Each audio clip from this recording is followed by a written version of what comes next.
Well, I've been gardening, since I was a little girl, meaning pretty much my mother was into gardening, and we moved around a lot, and wherever we went, we planted things.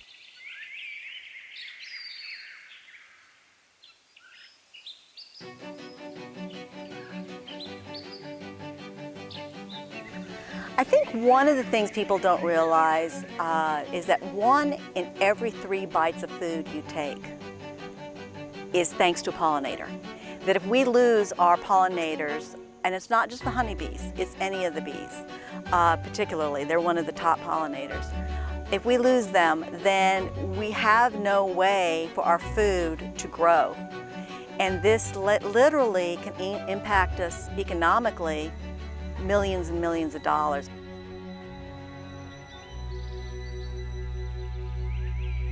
So another question I'll just ask is, tell me your favorite foods. And somebody will say, okay, chocolate, that's always number 1. And it's okay, well, pollinator is required for chocolate because somebody has to pollinate the cocoa flower for it to become a cocoa bean. So pollinators are required for chocolate. If we don't have pollinators, you would not have chocolate. Can't imagine a world without chocolate. Another one would be bananas even. Bananas that come from a flower, requires the pollination. Like I said, the list goes on, and even if you are a meat eater, a lot of the meats that we eat, the animal that provides us the meat, they are usually herbivores, so they're eating plants that require pollinators for the plants to continue growing.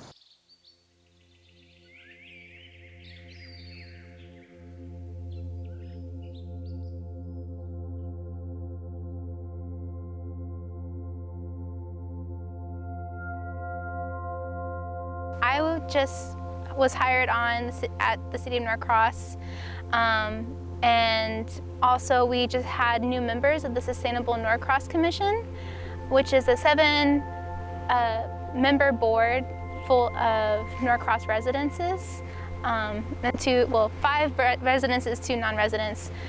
And one of the residents, his name is Michael Bros, brought up the fact that he was really interested in this Bee City USA certification. He had family who were beekeepers, and it was something that he was passionate about, and he wanted the city to partake in this initiative. And we all agreed that it was a great idea, and so we were like, great, so if you want, continue on and get this going. So he worked up a resolution, talked with the leaders at Bee City USA, and ensuring that everything that he worked on was within the requirements, and we created a yearly project plan.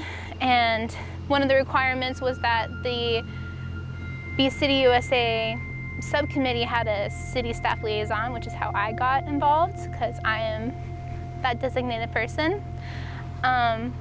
And so we created a resolution, got that project plan set up, and submitted our application to Bee City, and we got approved in February of 2018 and have been an affiliate ever since.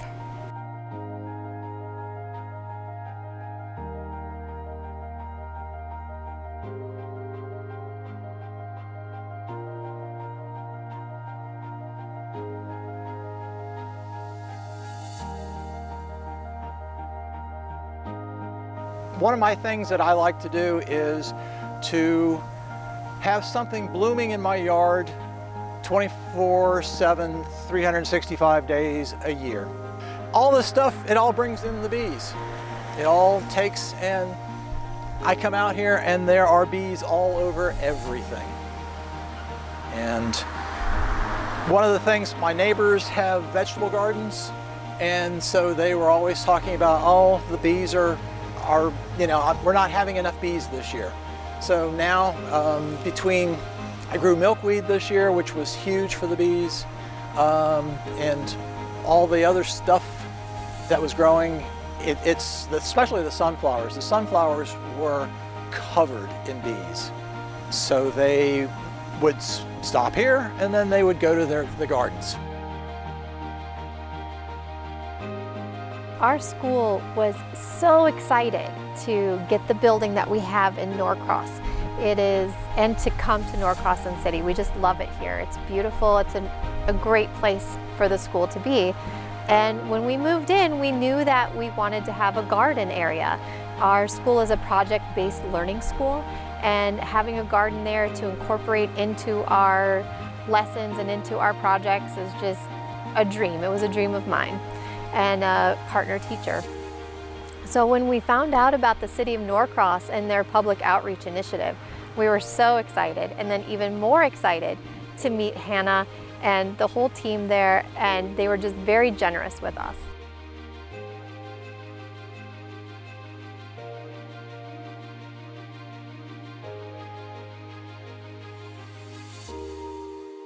I've been working for over 15 years with the Norcross cluster, and so I work at Stripling, Norcross, Baldwin, and Beaver Ridge. And so I reached out to them about being sustainable and being part of our Bee City project.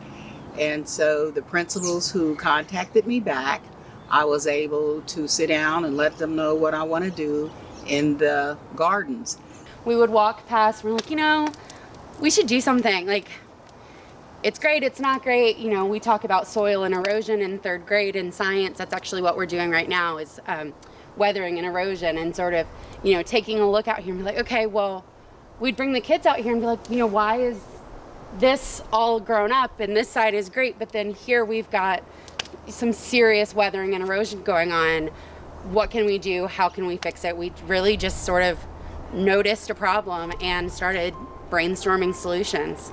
Like, I know it's super cheesy, but that's really it. Just having the kids come out here with, you know, magnifying glass and just like checking it out, seeing, you know, I know a couple years ago we got cabbages. The third grade classes get cabbages every year from Bonnie plants, and a couple of my students came out and planted them here, and we came back to check on them, and they were arguing like, that's my cabbage. No, I put it right there. And it's like, I've got the cutest photo, it's actually framed in my classroom, of two kids being like, no, that's my cabbage. No, that's clearly where I planted mine. Bees are in crisis, and even, you know, I think a lot about like the water crisis in California, and it's like, well, we're here in Georgia, that's so far away, but when you think about the overwhelming percentage of our fruits and vegetables that come out of California, it is our problem. It is, you know, it is something that we should care about. So as they learn about these things, then they come and they look at the actual plant. Once they look at that actual plant, they're saying, wait a minute, what happened here could happen to us if some changes aren't made. Pollinators are responsible for helping produce a third of our food supply. If we don't take this seriously and protect our pollinators, we are going to lose a lot of our food supply, and as our population grows, that cannot happen. As it is, food prices are skyrocketing, and that's one of the things I want to teach these kids: how to have that backyard garden, how to go to a community garden bed, grow their own vegetables and fruits. It's not going to be enough to sustain them, but if our kids understand that, then they're going to be exposed to tomatoes, cucumbers, rather than chicken nuggets and French fries. Whatever we are doing today is going to affect not just next month, not just next year. And I even told my third grade students when we were learning about pollution this week that it's going to affect their grandchildren. And they kind of looked at me, they're like, what are you talking about? And I said, well, whatever we're doing, when you eventually have grandchildren years from now, 50 years from now, what you do today helps them. So if we are planting these pollination gardens, then that's going to be helping in the future. When I taught second grade, we had the ladybug larva. And we had come in from recess one time, and it was sitting on my desk, and I noticed one of the pupas was moving a little bit, and I stopped. Math went out the window, and I used my document camera, projected it on the screen, and we watched 4 ladybugs come out of their pupas. And like, those students when they were in 5th grade, they would still see me and they would still talk about that. So it's something that you always remember, because how often do you get to see that in the real world? I think it goes back to that interdependence when we think about how the world works, how we need bees, we need the flowers, and we need humans. And I think it just goes back to organizations working together to bring experiences to our students, to make the world a better place for our students so they'll have those life experiences. I just think it just goes back to the opportunities for students, those real life experiences, being able to know how the world works around them. We can't just talk about it through books, but we can actually be about it. So if we can plant gardens around the school, pollinator gardens and everything, and teach kids about protecting our earth will protect us. And I think our school can set a precedent by letting other elementary schools see what we're doing and possibly follow suit.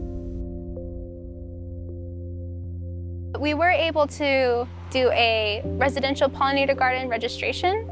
So we didn't know if there were any residents before that had pollinator gardens in their yards. And now from our registration program, we know at least of 9. And that's just our first year of this program being implemented. And it was also during this weird time of social distancing and everything. So I'm hoping that next year when we are able to get more involved with the community at events, we'll be able to see more pollinator friendly yards pop up, and we'll be able to have a more definite answer of where we have some pollinator gardens located that we don't have necessarily control of the environment in terms of the city property. I think conservation is important to teach from kindergarten up until 8th grade and beyond. It's about being able to protect our environment, protect our earth, and understand how we can take care of one another. Where I started realizing is a lot of people, A, felt hopeless, what can I do?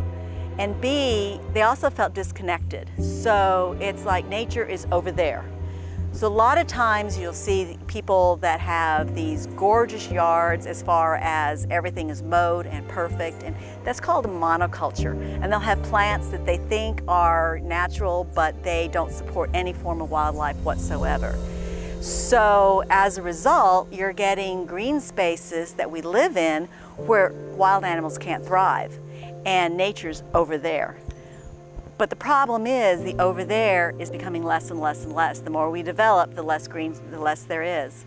And so as a result, the spaces that these animals, these pollinators, all these creatures need, there's fewer and fewer of them. And yet we have literally millions of acres, I don't remember the exact number, but millions and millions of acres that are our front yards and our backyards. And so if we just take a corner of them or section of them, and each neighbor did that, you're now creating corridors that bees and butterflies and birds can travel down and thrive in. And again, it's not a problem that's over there. Nature, we are part of that circle. We are part of that connection. And if we don't do a better job of taking care of it, we're next.